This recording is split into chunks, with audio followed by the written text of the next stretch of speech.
כמו שאתה רואה, גם אלי וגם ברסלי כבר עובדים בחברה הזאת. סוף סוף אלי עושה משהו בחיים שלו.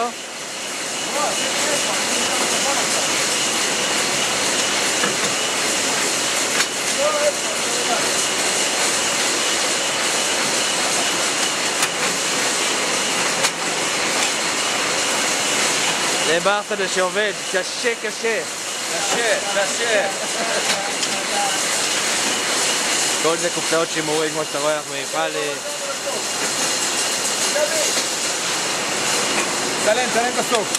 צילמתי פה. זה האחרונות. 1, 2, 3.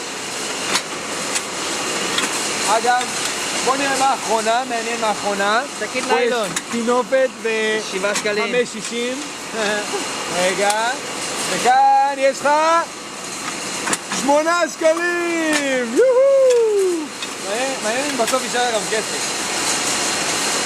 אורך איזה, הכל באהבה. אגב, חוץ מנוימן ועוזי, אנחנו פה בהרכב.